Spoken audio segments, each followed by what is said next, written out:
और एचआरएमएस का जो सॉफ्टवेयर है वह सॉफ्टवेयर राज्यकर्मियों के लिए जो सैलरी डिसाइडेड है गवर्नमेंट के द्वारा, जो उसका ग्रेड पे है उसके अकॉर्डिंग वो उसको सपोर्ट करता है। अंतिम रूप से स्मार पत्र इनको सोमंगल तक चला जाएगा। हमने निर्देशित कर दिया है अपने कर्मियों को कि आप जल्द से जल्द पत्र भेजिए कि इन सभी पर जो है स्पष्ट जवाब जो है तथ्यपरक जवाब विभाग स्पष्ट रूप से यहाँ जमा करे। और नहीं क्रियान्वित करके देते हैं तो हमने कहा कि सारे डायरेक्टर को और एजुकेशन सेक्रेटरी को उनको तलब करें। उनका ट्रांसफर पोस्टिंग तो कर दिया गया है शिक्षकों को। ट्रांसफर पोस्टिंग इन्होंने जो किया है अभी तक जो ट्रांसफर पोस्टिंग हुई है उसमें 20% अभी भी ऐसे हमारे शिक्षक हैं जो घर से 700-700 किलोमीटर दूर पड़े हैं।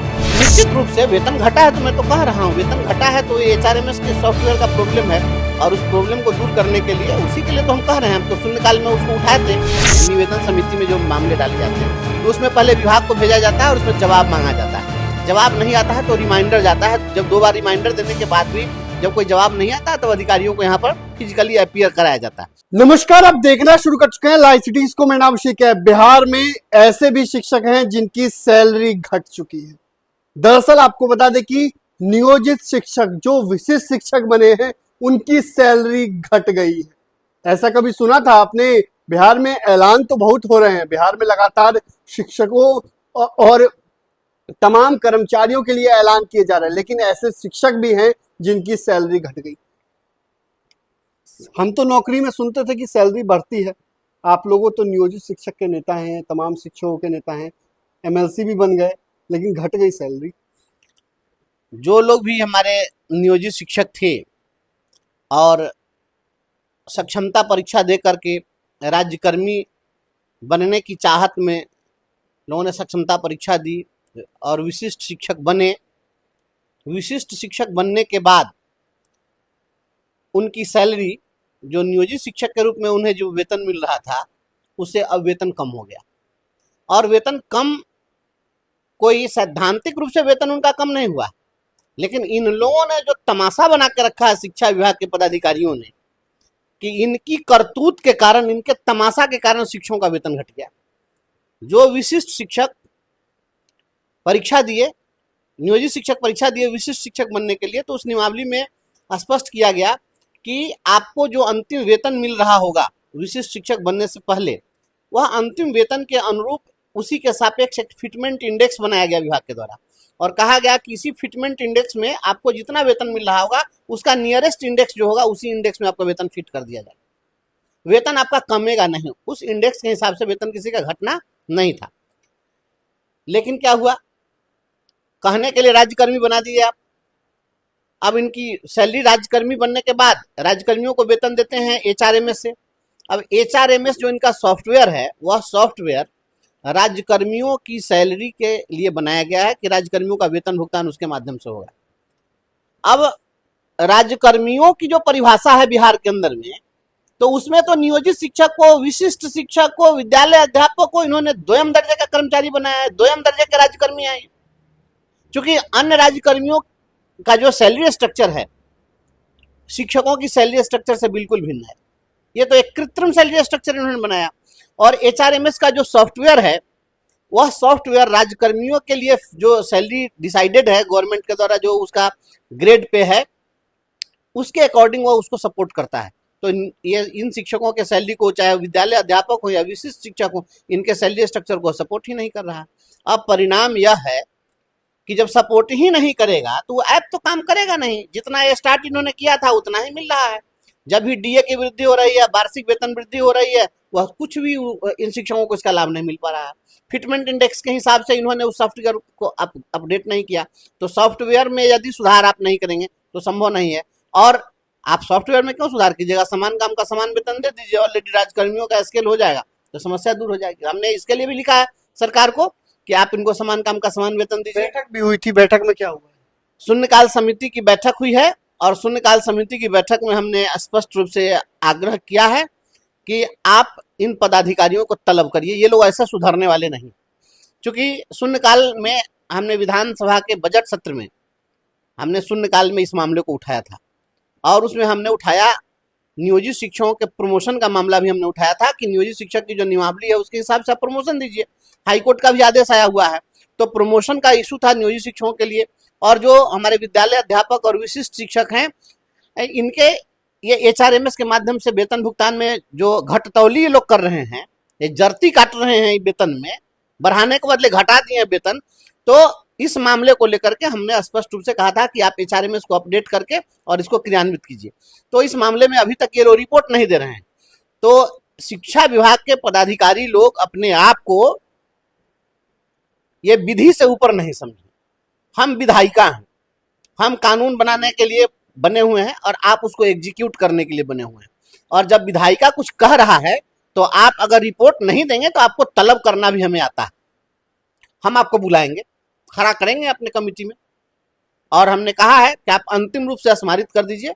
अंतिम रूप से स्मार पत्र इनको सोममंगल तक चला जाएगा। हमने निर्देशित कर दिया है अपने कर्मियों को कि आप जल्द से जल्द पत्र भेजिए कि इन सभी पर जो है स्पष्ट जवाब, जो है तथ्यपरक जवाब विभाग स्पष्ट रूप से यहाँ जमा करे। और जवाब अगर ये क्रियान्वित करके देते हैं तो ठीक है, और नहीं क्रियान्वित करके देते हैं तो हमने कहा कि सारे डायरेक्टर को और एजुकेशन सेक्रेटरी को इनको तलब करिए, क्योंकि प्रमोशन मिल पाएगा। निश्चित रूप से प्रमोशन देना होगा। जब नियमावली एग्जिस्ट कर रही है और नियमावली में प्रमोशन का प्रोविजन है, हाईकोर्ट का आदेश भी आया हुआ, तो आप क्यों नहीं देंगे? हाईकोर्ट का आदेश तो कई बार आया था। तो हाईकोर्ट के आदेश को ये ठेंगा दिखाते हैं, तो हम इनको बुला रहे हैं और कमेटी में बुलाएंगे। कमेटी में इन लोगों को बुला करके तब पूछते हैं कि आप लोग क्या चाहते हैं। नहीं, अगर ये लोग ऐसे सुधेंगे तो इन अधिकारियों के खिलाफ लिखने भी आता है, इनके खिलाफ कार्रवाई के लिए प्रोसीडिंग चलाएंगे। शून्यकाल समिति के हम सदस्य हैं। हम निश्चित रूप से शून्यकाल समिति में जितने भी हमने मामले उठाए हैं, सभी मामलों में विभाग को एक्ट अपॉन करके और उसको रिपोर्ट करना पड़ेगा। लेकिन लंबे वक्त से प्रमोशन की मांग है, तमाम बातें हो रही हैं, सभी चीजों को लेकर मुख्यमंत्री नीतीश कुमार ऐलान कर रहे हैं, लेकिन शिक्षकों को लेकर शिक्षा विभाग में जो है ना, शिक्षा विभाग में बैठा हुआ है सब, यहाँ एक से बन की टांस सब बैठा हुआ है। ये सब आदमी तो है नहीं। जब आदमी रहे उसके अंदर भावना रहे तब ना। अभी तो क्या भाव कर लेंगे? आपका कभी ट्रांसफर पोस्टिंग रहता है, इतना शिक्षक का ट्रांसफर पोस्टिंग, कितने शिक्षा विभाग में अधिकारी हैं?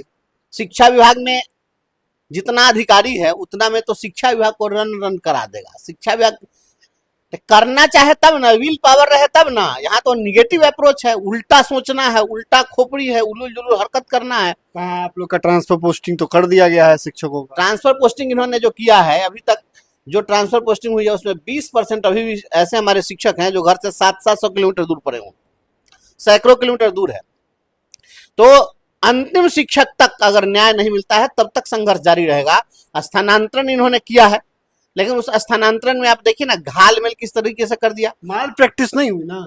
माल प्रैक्टिस, देखिए माल प्रैक्टिस तो बड़ा तकनीकी ढंग से, माल प्रैक्टिस की बात जो है ना बहुत टेक्निकल चीज है, उसको हम कैमरा के सामने बहुत बात नहीं कर सकते हैं। लेकिन इसमें आप क्या समझते हैं, ये घातक है जो देवता सदृश दिखता है लेकिन कमरे में गलत हुक्म लिखता है।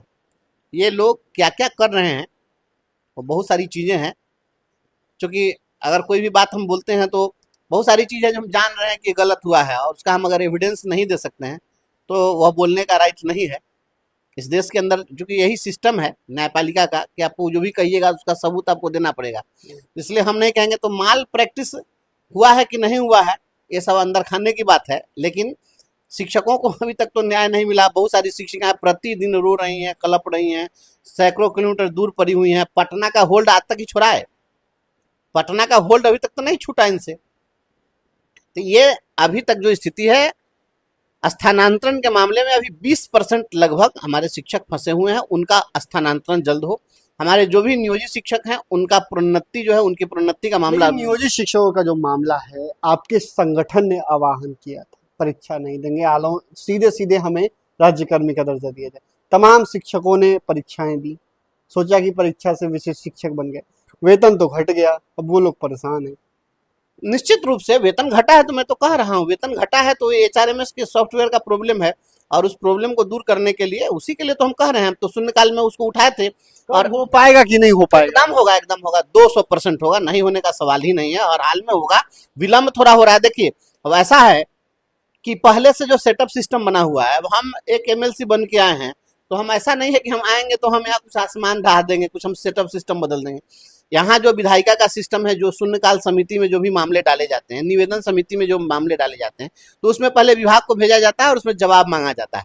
जवाब नहीं आता है तो रिमाइंडर जाता है। जब 2 बार रिमाइंडर देने के बाद भी जब कोई जवाब नहीं आता तो अधिकारियों को यहाँ पर फिजिकली अपीयर कराया जाता है।